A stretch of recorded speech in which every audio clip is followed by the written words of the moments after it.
procuras a mais, Ernesto Araújo. Mas nós quisemos aprofundar esse tema e, para tanto, conversamos com o ex-vice-presidente dos BRICS em Xangai, quando os BRICS tinham seu ponto de encontro em Xangai, Paulo Nogueira Batista Júnior, que é economista, que é autor de diversos livros, falamos inclusive do último livro dele. Então vamos a essa entrevista para ver o que pensa desta situação conjuntural nas relações exteriores do Brasil, Paulo Nogueira Batista Júnior. Júlia Vendramini, bota no ar. Paulo Nogueira, qual é a situação do Brasil hoje? O Brasil mudou a sua representação, o Itamaraty mudou sua representação, o ministro das Relações Exteriores é outro. Temos tido uma crise enorme pela presença do Ernesto Araújo, particularmente com relação à situação da Covid, mas não só isso, também com a questão da Amazônia, enfim, são diversos os temas pelos quais a imagem que deixou Ernesto Araújo sobre o Brasil foi muito ruim. Do Brasil foi muito ruim. Muda alguma coisa com o novo chanceler, Paulo? Eu não conheço o novo chanceler, não quero fazer juízo sobre ele. O que eu li é que ele tem pouca experiência efetiva em termos de política internacional, uma pessoa da área de protocolo. O problema, no meu modo de ver, nunca foi apenas o Ernesto Araújo. O problema é o Bolsonaro. O problema é o presidente. O presidente, com suas políticas na área de saúde, na área de meio ambiente, em outras áreas, levou o Brasil a um isolamento internacional sem precedentes. E eu não creio que... Posso estar enganado, mas não creio que isso vai mudar substancialmente com a troca de ministros das Relações Exteriores. Você conhece muito bem, a partir dos cargos que a gente já apresentou, que você teve no BRICS, particularmente na vice-presidência, quando você esteve em Xangai e demais. Essa relação com a China, que ficou destruída de alguma forma com relação ao que vinha sendo acumulado através dos anos, pela presença basicamente do Eduardo Bolsonaro, do filho do presidente, poderá ser restabelecida prontamente, pensando sobretudo na questão da pandemia, mas também no comércio exterior do Brasil, Paulo? Eu não diria que a relação com a China foi destruída. As coisas não acontecem assim, sabe? Porque existem ligações de longo prazo entre os dois países que ficam tocadas pelas turbulências políticas. O que é correto dizer é que, com o governo Bolsonaro, a relação com a China, que era uma relação muito boa, produtiva, baseada numa cooperação de longo prazo no âmbito dos BRICS e em outros âmbitos, ficou abalada pelas atitudes do governo, abalada seriamente. É possível corrigir? É possível corrigir, sim, porque a China tem interesse numa relação forte com o Brasil. E o Brasil tem um interesse na relação forte com a China. Então, os fatos fundamentais estão aí para permitir que essa relação que foi abalada seja normalizada. Tudo bem, o senhor diz que não foi destruída. No entanto, a imagem do Brasil no exterior, a gente pega qualquer jornal do exterior, dos grandes centros, né, Estados Unidos, da União Europeia, nós temos visto manchetes The Guardian, The New York Times, de Le Monde, assustadores, do país, da Espanha, assustadores enquanto a imagem do Brasil no exterior. Voltando à questão dos BRICS, qual é a situação dos BRICS hoje, a partir do próprio posicionamento do Brasil, desde o golpe de Estado contra Dilma Rousseff, passando pela eleição do Bolsonaro, qual é a relação com os BRICS? Entendendo isso que o senhor fala, né? E como se dilatam essas problemáticas, vão se resolvendo, são altíssimos interesses comerciais, mas como é a relação com os países do BRICS? Deixa eu explicar. É evidente que a imagem do Brasil no exterior foi profundamente prejudicada pelo governo Bolsonaro, e antes do governo Bolsonaro também, mas sobretudo agora, pelas atitudes do governo em matéria de política ambiental, de destruição da Amazônia, pela irresponsável conduta durante a pandemia. Não há dúvida nenhuma que a imagem do Brasil foi seriamente danificada. Agora, o Brasil, independente de Bolsonaro, é um grande país. E os outros países têm interesse em manter relações com o Brasil. Então, apesar de todas as barbaridades que têm sido feitas pelo governo Bolsonaro, os BRICS continuam. Os BRICS continuam como mecanismo de cooperação. O que se pode dizer é que que o processo BRICS, que dependia em grande parte do Brasil como motor, eu explico isso no meu livro, O Brasil Não Cabe no Quintal de Ninguém, ficou prejudicado. Quando um dos 5 membros entra em órbita, digamos assim, evidentemente que o mecanismo de cooperação sofre, né? Como sofre também o banco que nós criamos, do qual eu fui um dos vice-presidentes. O Brasil está atrasado na integralização do capital desse banco, não cumpriu o que prometeu, o que assinou em acordo internacional. Então o governo Bolsonaro faz um estrago tremendo, não há dúvida, mas esse estrago é reversível e os BRICS não vão ser interrompidos, não vão deixar de existir por causa do Brasil ter eleito essa figura aí. Esse personagem. Antes de entrar no seu livro, a gente quer falar da segunda edição do seu livro, mas antes, como está neste momento, desde sua visão, a relação do Brasil com os países da região, da nossa região aqui da América Latina e Caribe? Como tudo, abalada também, porque o Brasil desempenhava, durante o governo Lula, durante o governo Dilma, aí já começou a deixar de fazê-lo no governo Temer, um papel de unificador da região, né? Um papel olha que não é fácil, hein? Porque mesmo a América do Sul é muito conturbada. Então, o governo Lula, o governo Dilma, fizeram um esforço enorme para juntar as várias forças díspares que havia na região para formar a Unasul, por exemplo. Isso foi para o espaço. O governo Temer já começou a prejudicar isso. E o governo Bolsonaro, então, acabou de prejudicar. Mas, de novo, nenhum dos países pode prescindir do Brasil. Então, por pior que seja o governo brasileiro, dado o tamanho do Brasil na América do Sul e na América Latina, os países vão continuar interagindo com o Brasil, vão continuar rezando e torcendo para que o Brasil encontre em breve um outro caminho e se desfaça desse governo absurdo que tem, né? Sem a menor dúvida. Paulo, alguns setores da esquerda e alguns setores intelectuais da esquerda brasileira, também dos movimentos sociais progressistas, acham que talvez mude favoravelmente a situação do Brasil com a eleição de Joe Biden. Eles pensam que, bom, talvez isso freie alguns ímpetos bolsonaristas, talvez isso reacomode de alguma forma as fichas, né, das relações com os Estados Unidos e dos Estados Unidos para com a região, através, evidente, da liderança do Brasil. Realmente, é diferente o governo de Biden a um governo de Trump, efetivamente, nas relações comerciais, nas relações de interesses estratégicos que um governo Trump?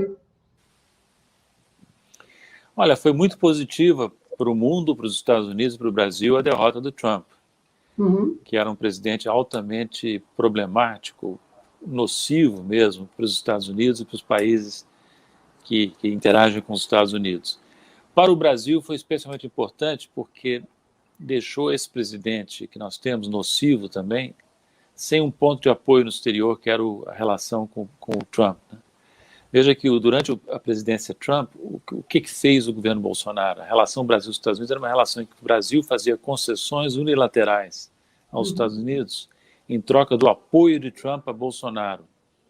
Era uma barganha altamente desfavorável ao Brasil, né? Desapareceu esse fator. Agora entra o Biden. Agora, o Biden não vai ser a salvação da lavoura, obviamente, né? Nem precisa dizer isso. O Biden não vai cuidar dos Estados Unidos, vai cuidar dos interesses americanos. E nós temos que cuidar dos interesses brasileiros, assim que nós conseguimos nos livrar desse governo antinacional e antipopular que temos aí. Muito bem, Paulo, vamos falar do seu livro agora?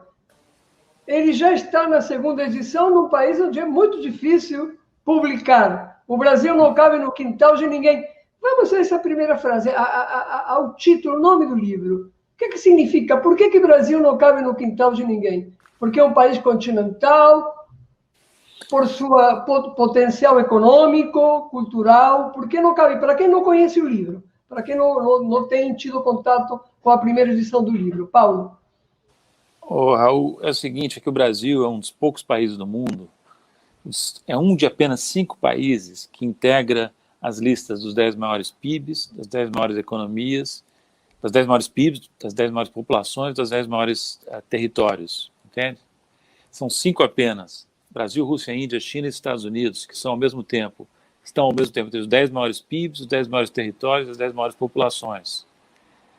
Por exemplo, Canadá está entre os maiores territórios, mas não está entre as maiores populações nem o maior PIB. Austrália também. Alemanha e França e Inglaterra estão entre as 10 maiores economias, mas não estão entre os 10 maiores territórios, 10 maiores populações, entende? Então, é um status muito singular. O Brasil é um dos gigantes do mundo. Por isso não cabe no quintal de ninguém. Isso é o óbvio ululante, né? Não devia ser necessário dizer. Mas o Brasil tem um tal complexo de inferioridade, tem até uma mania de se comportar pequeno, que cabe fazer um livro com esse título, né? E a segunda edição do livro está bem melhor do que a primeira, viu? Porque eu consegui fechar algumas lacunas que a primeira edição tinha, consegui introduzir novos textos sobre o governo Bolsonaro, sobre a geopolítica da pandemia, sobre a política econômica e também sobre os BRICS, fechando algumas lacunas que havia. Inclusive, tem um texto sobre o lawfare que foi movido contra mim para me destituir do cargo de vice-presidente do Banco dos BRICS em Xangai, lawfare movido por integrantes do governo Temer. Eu não tinha relatado com cuidado isso na primeira edição e agora está lá, para quem tiver interesse em saber como é que se faz lawfare em organismos multilaterais, né?